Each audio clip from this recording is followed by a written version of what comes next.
Bismillahir Rahmanir Rahim. In the name of Allah, the Beneficent, the Most Merciful. I'd like to welcome you, dear viewers, to another in our series, The Forces of Evil. Assalamu alaikum wa rahmatullahi wa barakatuh. May Allah's peace and blessings be on each and every one of you. Now, dear viewers, in our previous segments, we looked at the elements of evil, the concept of evil itself in our world. How do we reconcile it with a good God? Then we looked at Satan, satanic forces, where evil came about, why they're around, their purpose, and the way in which they operated in the past, their influence over Adam, etc., Adam and Eve. And we pointed out the greater good, which overrides all of this, and for which whatever evil we see in Allah's creation is there for. This is what it's for.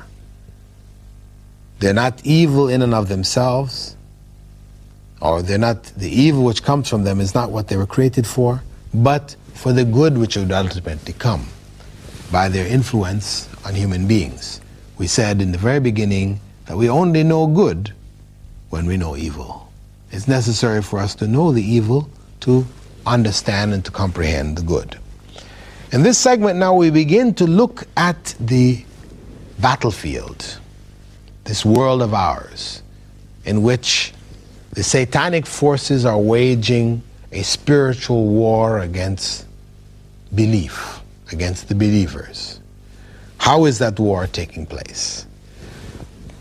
Well, first and foremost, in Surah Al-Isra, verse 53, Allah tells us, إِنَّ الشَّيْطَانَ كَانَ لِلْإِنسَانِ عَدُوًّا مُبِينًا.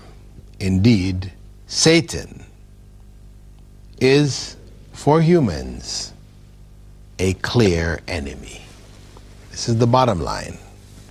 Satan and the satanic forces represent clear enmity to human beings, not to take Satan as a friend.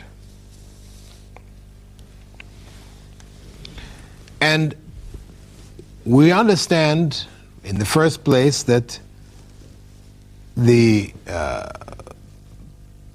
disobedience of Adam and Eve was a result of Satan's coming to them and tricking them, whispering to them in their times of forgetting God and promising them. وَقَاسَمَهُمَا إِنِّي لَكُمَا لَمِنَ النَّاصِحِينَ. 7th chapter, verse 21. Allah says there, and He swore to them, to both of them, to Adam and Eve, I am indeed for you a good advisor. He presents himself in this way. But he played on their desires. As we spoke about earlier, the issue of desires. And this is where Satan tends to work. He played on their desires and offered them something which they thought they didn't have, or they thought they would like to have, etc. Saying to them, وَمَا نَهَاكُمَا عَنْ هَذِهِ الشَّجَرَةِ إِلَّا أن تكون ملكين أو ملكين أو تكون من الخالدين. That Allah only prohibited you from this tree that you would not become rulers having a dominion over this world, or that you become eternal, the desire to want to possess and to live long. These are desires which remain in human beings to the last breath that they take. The pharaohs embalming the bodies. Today people freezing bodies and heads and putting them in caskets, thinking that in time they can unfreeze them and bring themselves back to life again. The desire to live forever is forever with us. And we find that after Adam and Eve were sent out of heaven and to the earth, we find that Satan came back to them there, trying to keep them off the path. And he warned them and put fear in their hearts about what would be the consequence of Eve's pregnancy. When Eve got pregnant, and this is something new to them, they didn't know what it would produce. So Satan came to them and suggested to them that it's quite possible that Eve was going to give birth to something horrible, like a cow or a dog or something like this. That if they wanted to ensure that they get a child which looked like themselves, that they should name the child Abdul Harith. No, they refused to accept this, because one of the names of Satan was also Harith. Abd meaning a slave and worshipper of Harith. So they refused. And the child died. They didn't give birth initially. Child died, stillbirth, whatever, premature birth. When Eve got pregnant again, Satan again came to them presenting these fears and worries of what they're going to give birth to, and offered them the same solution. Again, they refused. And this was repeated a number of times until finally Adam and Eve decided, okay, we can't seem to give birth, we better go with this. And they went with it and they got a child, and they named the child Abdul Harith, as he had requested. This became a form of shirk, that is, worshipping others than Allah, in naming. That is, giving a name which is unsuitable, a name which implies the worship of other than Allah, though they themselves did not worship other than Allah. But he got them to make this error, playing on what? Their fears. In the first instant in paradise, offering them what? Eternal life and power. Then on earth, fears of the child, what would happen to the children. Then he came to their children, Cain and Abel, or Qabil and Habil. When Allah accepted the sacrifice of his brother and didn't accept his, he whispered to him that to kill his brother so that he would be the one to have his sacrifices accepted, he would win the love of his parents or whatever. And that led to the first major crime of murder. And this has become, of course, amongst human beings, a trial, and will remain amongst us until the last day. Now, what we can see from this progression here is that there is an element, an emotional element, which has played a great role in the first sin in the heavens, as well as the first major sin on earth. That is jealousy. Iblis, or Satan, jealous of Adam, because Allah has given him that status which he hasn't given himself. He rejects it and disobeys God, because he feels he's better than Adam. This is jealousy, which leads to pride. These are major evils.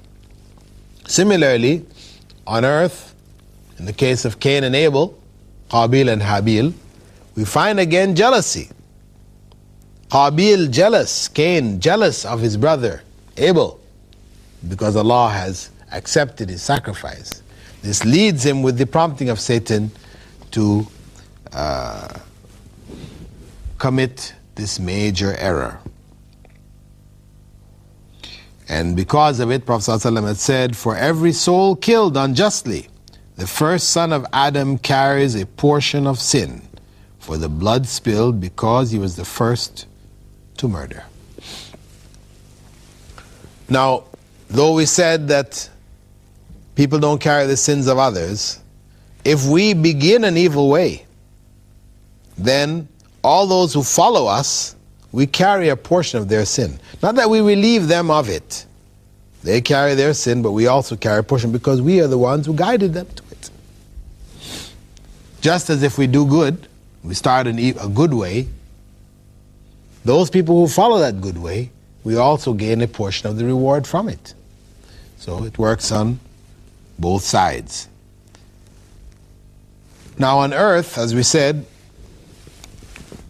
it was the jealousy of Cain which led to the killing of his brother. So it's very important for us to be aware of this fundamental evil emotion, that of jealousy. When it is not in an area which has been prescribed by God, where jealousy is left to function or to guide us, we become a slave to it, then it creates all kinds of evils. Whether it is jealousy in material things, people develop what they call the Joneses concepts, imitating and wanting to keeping up with our neighbors. We see our neighbor buys something new, we want something like it. We see anybody has it, we want something like it. This jealousy, desiring to have for oneself what everybody else has, creates this jealousy can cause that person then to commit evil because of it. They may steal or kill or whatever to have these things. Very dangerous. And the pride, where a person, in a response to jealousy, develops an attitude where they feel they're better than others. They look down on others. They deny the good of others.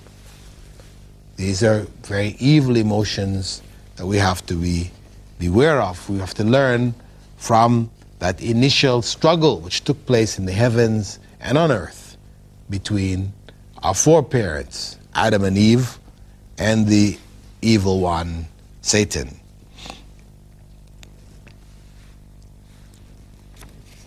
Now, we'll begin to look at the methods by which Satan promotes evil.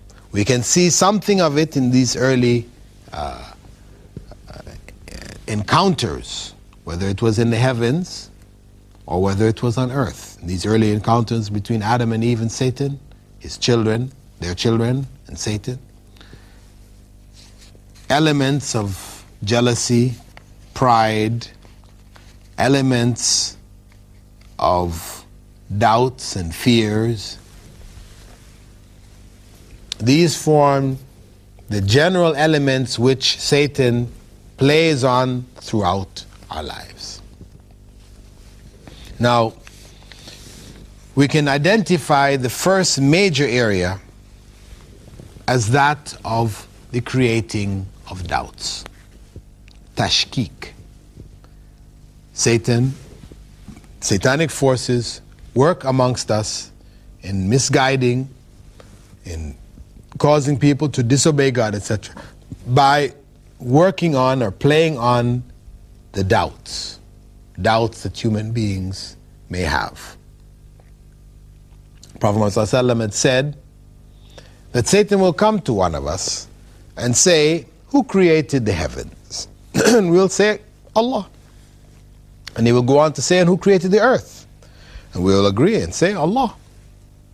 Who created the trees? Allah. And then he will say to us, "And who created Allah?"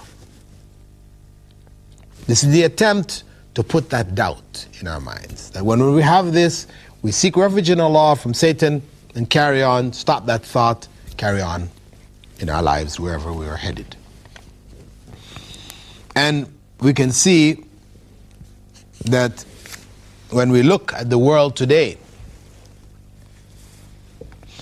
the most powerful civilization around us, Western civilization, it is fundamentally a materialist civilization, one in which God has been denied.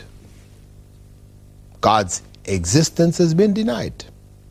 It is a secular civilization, one in which God and things connected to God has been removed. And in its place, materials become the most important thing. People focus on wealth, money, success. All of these things become the focus of our lives. Things which we seek to find happiness from, which in fact really don't give us the happiness. It gives us maybe temporary happiness, but not real happiness. But these have become the focus as God has been taken out of our lives. And as a result, the whole systems of morality have been undermined and destroyed, where corruption now is the order of the day. That materialist society promotes corruption because it's a source of pleasure. How to enjoy? We enjoy through accumulation of material things. So this is the first area in which Satan comes. There is no God. We're here by evolution. The evolutionary process explains how we're here. The Big Bang. But if we think about it, what is the Big Bang? An explosion of matter. An explosion of matter. If one were to drop an atomic bomb in a junkyard, could that explosion create a car or a refrigerator or a toaster? Could it? Or even a spoon? No. Such an explosion, devastating explosion, it creates chaos. It doesn't create harmony. So though the Big Bang and the factors of the Big Bang seem to be very real to us, that Big Bang was planned. God, if the Big Bang actually took place, already planned where it was going before it took place. Every atom, every molecule, everything that expanded already was assigned a place to be. That's why we have the earth, the right distance from the sun, properly tilted, turning at the correct pace, that life could be produced here. Without all those factors being already in place, then we would end up like any of the other planets around the earth, not being able to sustain life. So, dear viewers, the first area is that of doubts. We're going to be looking at other doubts in our coming segments, but the primary doubt is the doubt about God's existence itself. And those who have fallen at this point have lost the meaning of life. With that, dear viewers, I'd like to thank you for being with us in this segment of our program, The Forces of Evil, in which we seek to understand these forces in order to attain for ourselves the greater good. Assalamu alaikum wa rahmatullahi wa barakatuh.